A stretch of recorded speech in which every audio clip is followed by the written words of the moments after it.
Why don't you open that one next, sweetheart? That Christmas was lovely. One of the best in a while. In the recent years, my parents hadn't been able to drive up as often, on account of the heavy snow. Heaviest in 30 years, their grandfather would say to me over the phone when I pleaded with him, and I could hear him comedically puffing his cigar and tilting back the armchair. There's no way we could make it up there and back before next Christmas. But this year, it finally lit up, and they made it. I couldn't have been happier. I leaned into my husband's side as my daughter shredded the wrapping paper encasing her huge final present, with an enormous smile plastered across her face. "A dollhouse!" I couldn't help but gasp. It was huge, pristine, complete with 3 stories, little flower pots hanging from the windowsills, and even a little front yard. I reached out and ran my fingers across the plastic grass, just to be sure. My daughter was beside herself. She had been begging for a dollhouse for months now, but I kept snubbing her, knowing what her grandparents were planning. "It's beautiful, Mum," I said. "It's so pretty." My daughter ran over to hug my mother, and then my father. They laughed and patted her head, telling her that they would do anything to make her happy. I couldn't stop staring at the beautiful dollhouse. "Where did you find this?" I gently tapped on the windows. If I hadn't known, I would have sworn they were made from real glass. "Found it online," my father grunted, leaning forward to unlatch the walls and open it up. The inside was even more beautiful than the outside. Even the art on the walls looked real. "From a nice family. It's funny, they never even accepted our payment. Just some real nice folks." A little doll family sat on the living room couch, gazing up at us with their blank smiles. "A happy family of 4. My mother keened, clasping her hands in front of her chest. "Just like you." Right then, my son steered his new remote control car into the dollhouse, toppling it over. My daughter began to shout, and my husband squeezed my waist lovingly before jumping into action, trying to quell the conflict by bribing Christmas cookies. I looked at the dolls, now spilled from the couch to the floor, their faces still happy and simple. I reached out and carefully placed them back in their seats on the couch. I couldn't help it. The weeks after Christmas were a little bit hectic, as they tend to be. My days were full of packing decorations back into boxes and picking leftover bits of wrapping paper out of the carpet. I was happy to have my children home for winter break, even if they only added to the chaos. It got a bit lonely sometimes during the school year, with them gone and my husband at work most of the day. I dreaded when they would all be gone again, leaving me alone with an empty nest. I didn't know what I would do when they went off to college, but that was something I wasn't prepared to think about. It wasn't my dream to be a stay-at-home mother and wife until I met my husband. I wanted to be a full-time artist, but that isn't necessarily a career you go into with nothing to fall back on, was it? And who was I to argue with my fate? Every night, after my family had eaten my dinner and all the dishes were taken care of, while my husband waited for me to come to bed, I checked on the children. It was my favorite time of the day. I would gently crack open their doors and peek my head inside, listening to their breathing for a few seconds and watching their blankets rise and fall. My daughter was 10 and my son was 12, so occasionally I would catch them staying up past their bedtime, and nobody tell my husband, but I would usually just pretend I didn't notice, especially in those few weeks. It was their break, after all, and they just wanted to play with their new toys.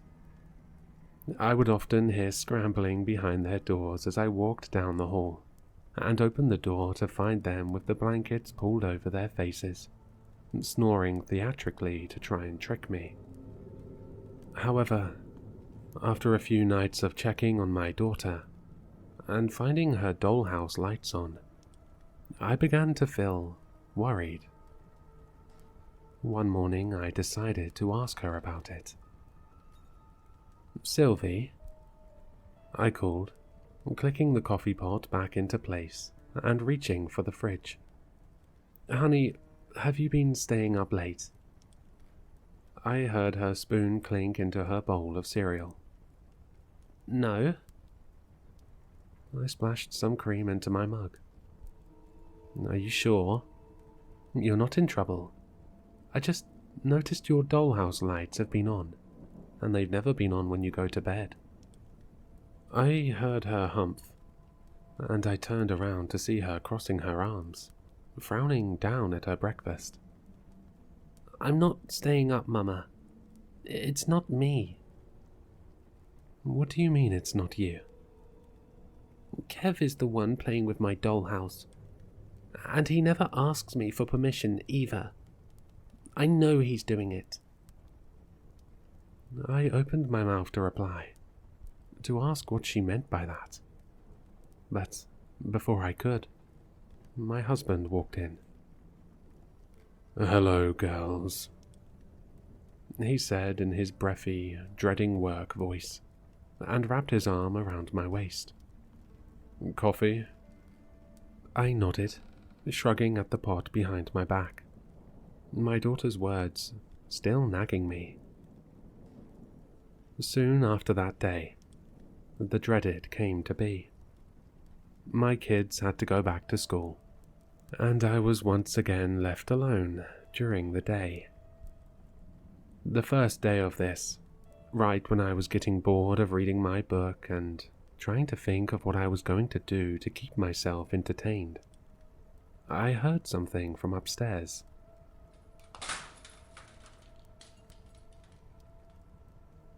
It was like something falling. I frowned and pushed myself off of the couch, wrapping my cardigan around myself to fight back the drafty cold.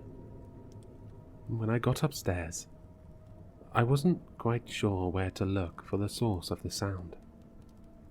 Even so, something drew me towards my daughter's bedroom at the end of the hall. I gently swung the door open, looking around. Nothing looked immediately awry. The room was the dimmest in the house besides the attic, because the window was the smallest, letting in the least natural light during the day. The darkness drew my eyes right to her dollhouse, sitting innocently in the corner, the windows glowing with yellow light. I very carefully cracked the toy open, examining the inside. It took me a moment to find the doll family, but once I did, I smiled. The mother and father dolls were sitting on the couch downstairs, their faces trained ahead as if watching TV. The children were upstairs in one of the bedrooms. The girl was laying on the floor as if she'd toppled over, and the boy was standing above her. I mentally commended my daughter for how maturely she had been playing with the dollhouse. Could that have been what I heard falling? Maybe the girl doll had been standing and had simply toppled over after a while. I carefully stood the doll back up and switched off the lights inside and went back downstairs. That night, after dinner, my husband plopped down on the couch and kicked his feet up. My children hadn't yet gotten rid of all of their energy, so they were running around the house playing their own version of tag. "Sit with me," my husband said, grinning at me and patting the couch next to him. "You've been cooking all afternoon." I relented, taking a seat next to him. He pulled me close, giving me a kiss on the forehead and switching on the TV. Before I could relax, a scream rang through the house. My daughter's scream. My husband and I rushed upstairs. We found them in my son's room, my daughter on the floor, her knee bleeding, and my son standing above her guiltily. "I'm sorry, we were just playing." My daughter's brown eyes were welled up with tears. "He pushed me." The strangest sense of déjà vu washed over me, so powerful I felt a bit dizzy. I reached out and helped my daughter up, examining her injury once she was standing. "Oh, let's get a band-aid on that," I said gently, pushing back her hair. She nodded. Then the power went out. After that night, for some reason, the energy in the house began to get worse. All of the winter break high had diminished, and we seemed to all be left feeling a bit empty. The house felt lonelier when everyone was away, and when they were back, it wasn't very much better. The worst was my daughter. I noticed she hardly spoke at all anymore. She would come home with red, swollen eyes, throw her pink bag down on the couch, and go to her room. She hardly left her room at all unless it was for a meal, or unless I made her come out. One day, I decided I was going to search her room. I know it didn't earn me any mum points, but please don't judge me too harshly. I was starting to feel incredibly worried. We had always been such a happy, close family, especially my daughter and I, and this change had been so abrupt and violent. I worried about the boys as well, of course, but I just wanted to know what was going on with her. While she was at school, I went through her room. I looked under the bed. I looked through her desk and dresser. I even lifted up her carpet in some places. I didn't find anything at all. Not a diary or a journal. Not even a suspicious box. Finally, I ended up in front of the dollhouse. It was open this time, and the lights were off. I reluctantly peered inside, a sense of dread welling up inside of me. I didn't see any of the dolls at first. It didn't seem like any of them were inside of the dollhouse. Maybe discarded somewhere else in her room. Or maybe lost in Kevin's room, sitting in his remote control cars because he needed drivers to crash them into things. Maybe she was just bored of it now. But then I saw one of them. It was the mother doll. Long brown glossy hair, and a colourful floral dress making her stand out. She was standing in one of the bedrooms. The girls, I assumed by the decor, in one of the corners. The doll was just standing there, facing the wall. The wallpaper pressed up against her plastic nose.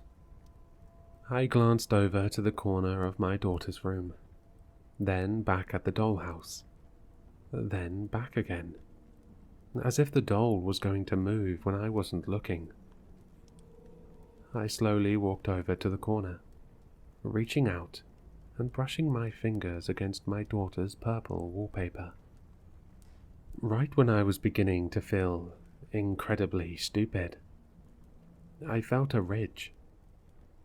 I carefully pried my fingernails into the dent, pulling until I felt it give. There was a piece of the drywall missing, and I had never known. Inside the cracked part of the wall was a notebook, and some other small things from around the house that I thought had disappeared. I found candy, missing jewelry, even silverware. I wondered how long she had been hoarding things right under my nose. When I looked back at the dollhouse, nothing was different. I knew that nothing was different, but that didn't stop me from thinking that maybe the doll had moved anyways, just a little bit. It didn't stop me from feeling like it was looking at me from the tiny model house. After that, I put the dollhouse in the attic. Something just felt terribly sinister about it. It made me feel sick knowing it was just up there, in my daughter's room. Maybe it was selfish.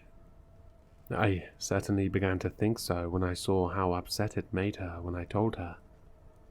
But it wasn't something I was willing to budge on. I planned on giving it away to some neighborhood kid, but eventually I started to forget about it. Things didn't change anyways. I felt silly for thinking that maybe they might.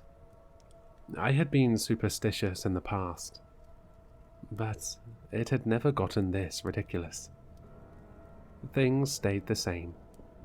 My children continued to be quiet and anxious creatures, and my husband stayed longer and longer at work. I spent my days wandering the house aimlessly, cleaning and tidying things and preparing meals. My purpose was draining right along with my connection to my family. I convinced myself it was just the school year, that it would get better by spring break. And I almost forgot about the dollhouse. I almost forgot. Until spring cleaning. I decided to get a head start, having not much else to do besides clean. And when I finally reached the attic with my duster and my bucket of soapy water, my heart sank. I felt like I could feel it getting eaten away by my stomach acid. There it was. The dollhouse.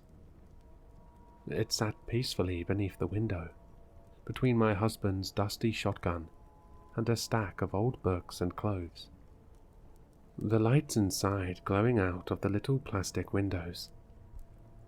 I stared at it for what felt like an hour before I could get up the courage to walk over to it.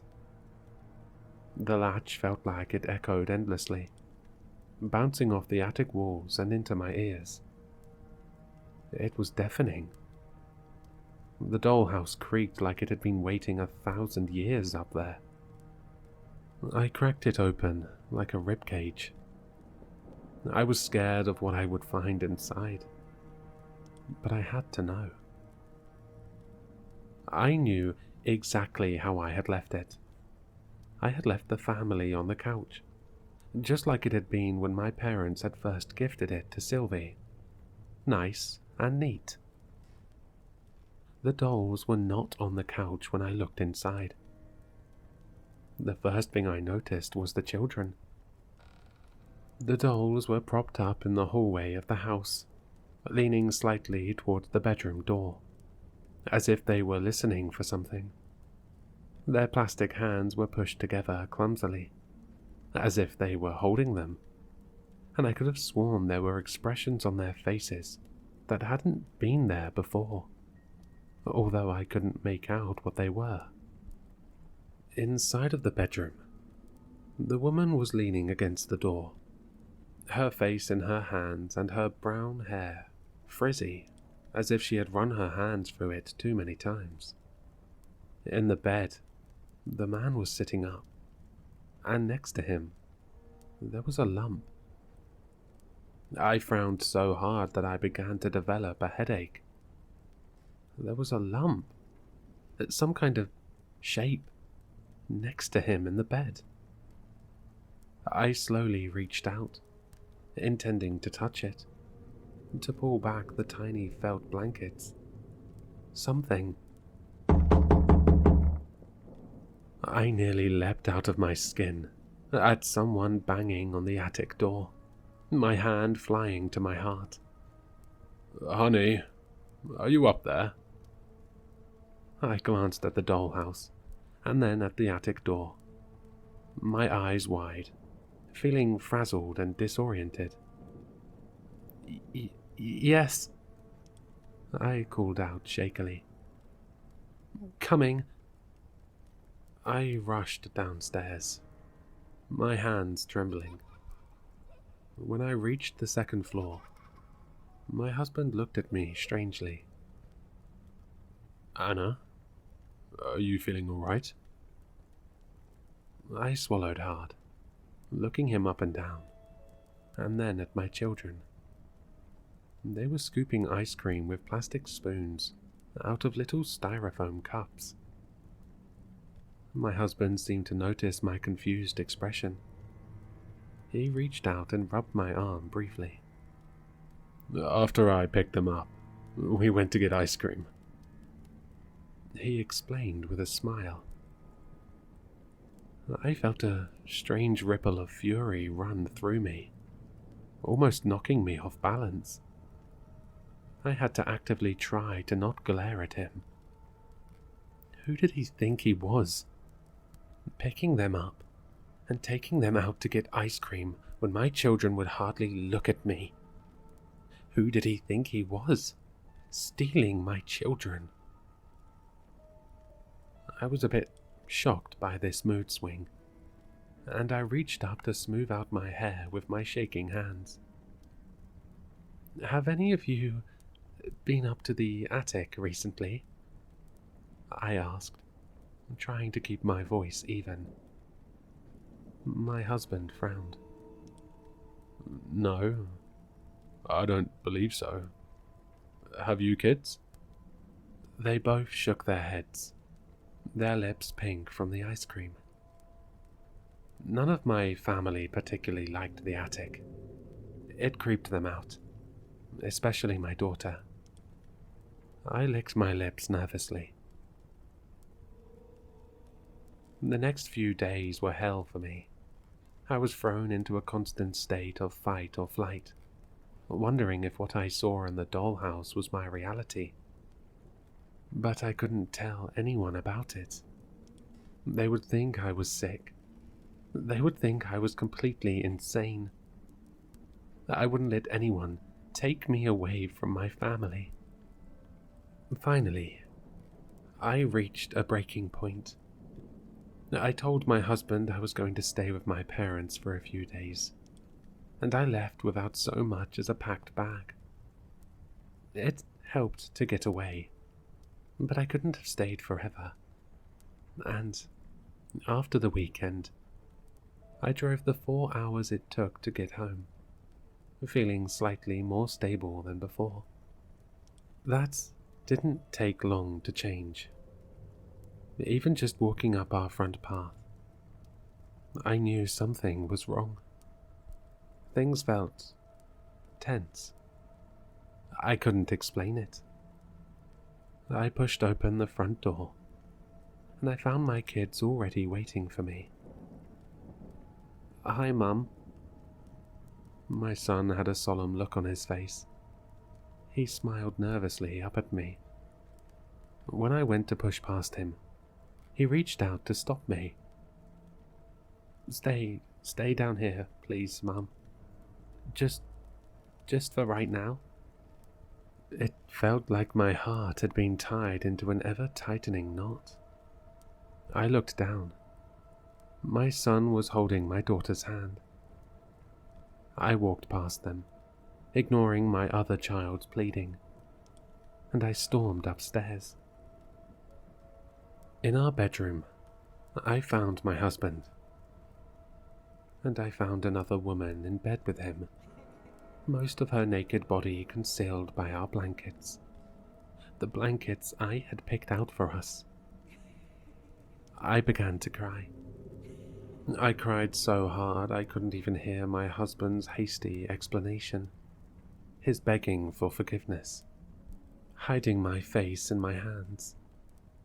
When the woman, whoever she was, slipped past me and through the doorway, I fought the urge to grab her and bash her head in.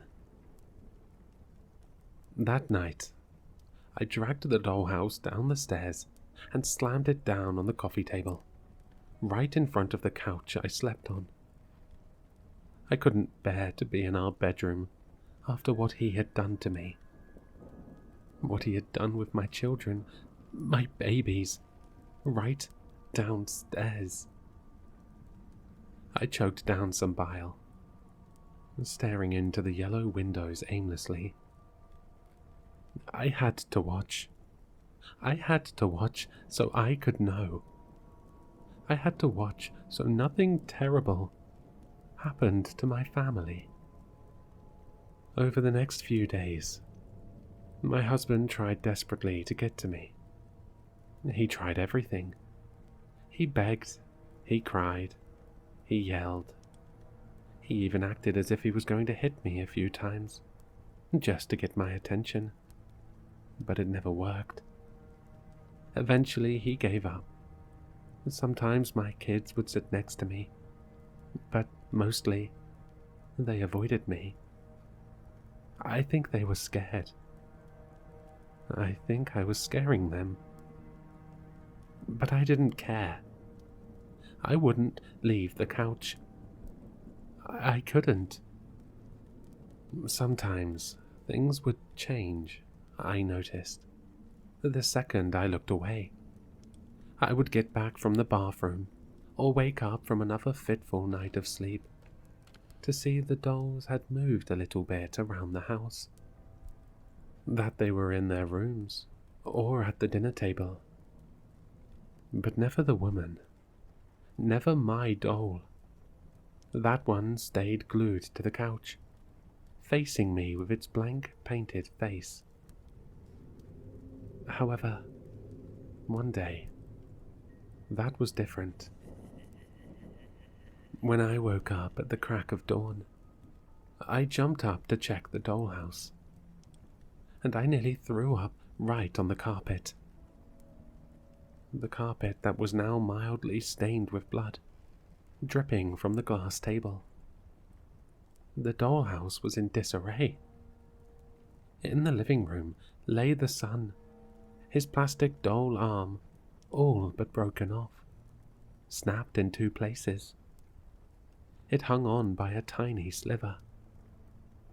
I could see the bone, also plastic, and red blood dripped from the wounds. Without thinking, I touched it with my fingers, bringing them to my nose. It smelled metallic. It smelled real.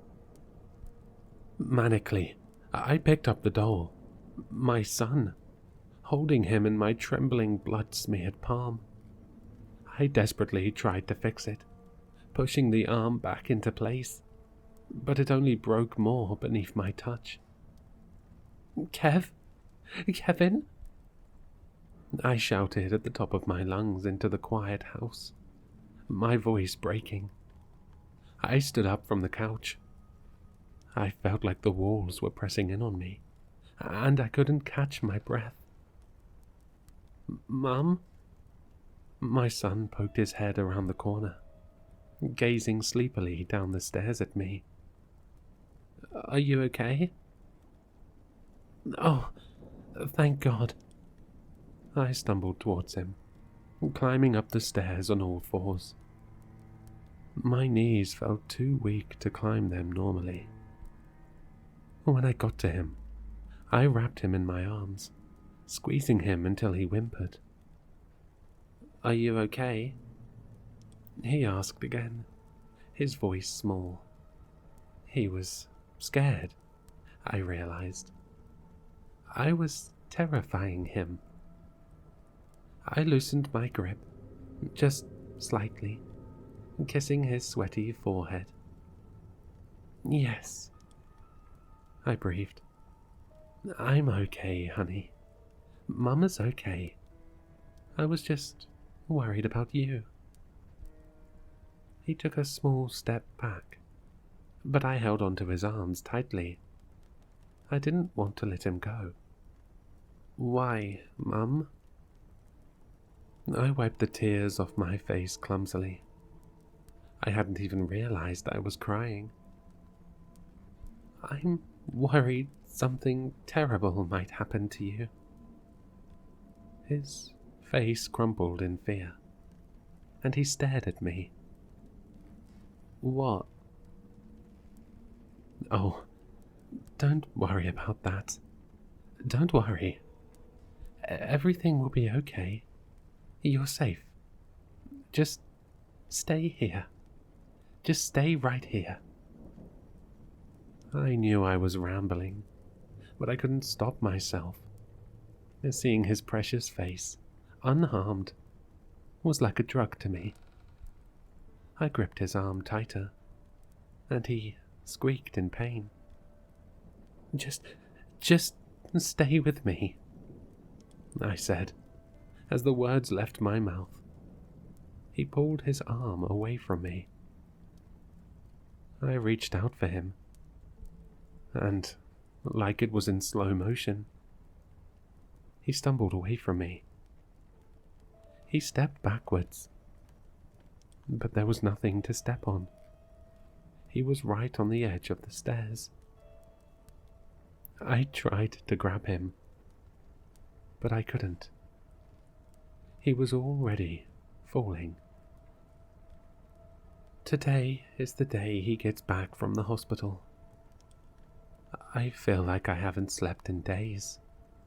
The guilt is eating me alive. My husband says he isn't, but I know he's keeping my daughter from me. I suspect he's sneaking out the back door when I'm not looking to take her to school. I just want to see them. I just want my family to come back to me. The guilt and the anger is eating me alive.